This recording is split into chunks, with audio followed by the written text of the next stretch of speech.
Aaron Oswald, Nick, first-time donor, long-time viewer. Hey, thank you. First, thanks to all the service members on this Memorial Day. However, I hate the rhetorical nonsense on gun control recently. What's your insight on the issue? My insight is simple, and I know there are people who don't like this position. Liberty is risk.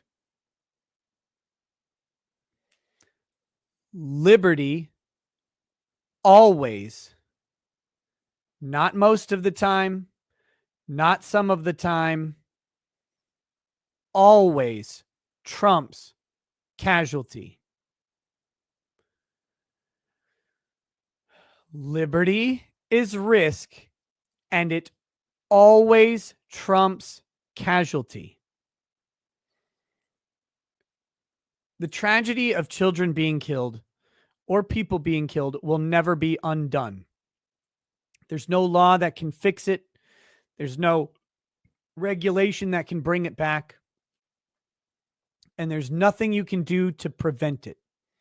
If it's not a gun, it's a knife. If it's not a knife, it's a bat. If it's not a bat, it's strangling. It's bare hands. It's a bomb. It's a car. It's something.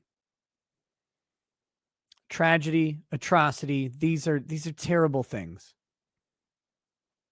But the reality is that liberty will always trump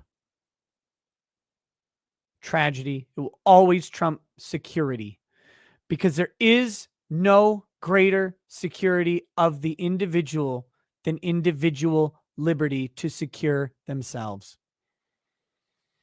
And I know that's really hard because it's really fucking emotional. I get it. I get it. Every time it happens, my heart aches. I'm a dad. I know what, I can see it. I can see the phone call, the news report, right? It's the one thing I'm afraid of in this entire world is your child not coming home. But individual security, or the individual liberty, always trumps a government promise of security. And how do we know? How do we know? What was the actual problem at that school? What was the actual problem? Where was the security? Where was the government who promises to protect those kids? They didn't do it. They didn't do it at the school. They didn't do it before the guy got to the school. And they didn't do it after he went in the school. They sat there and they stopped individuals from going in. They stopped other people when they wouldn't go. That's what the government did.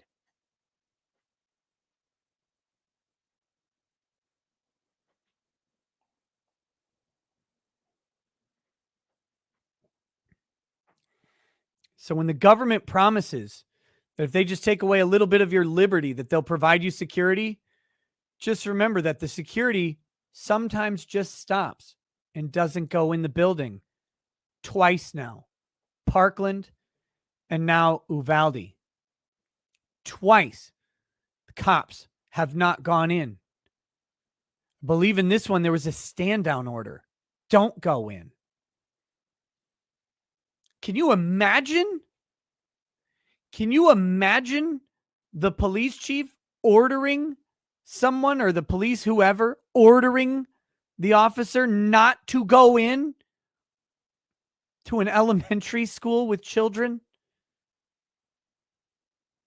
How are they going to protect you? How do you expect, by the way, how do you expect a police officer whose kids aren't in there to go in? Like, how do we, it's their job, right? But how do we genuinely, when balls come down to the fucking vice, how do we expect them to walk into a potential hail of gunfire? They won't do it. They don't do it. They do other times, but this time they didn't. And this time it mattered to every one of those dead kids, to every one of their families, to the teachers who died, to their orphan children.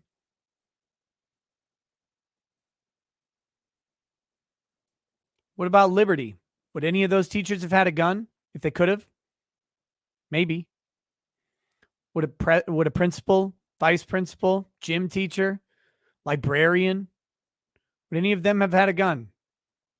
Maybe.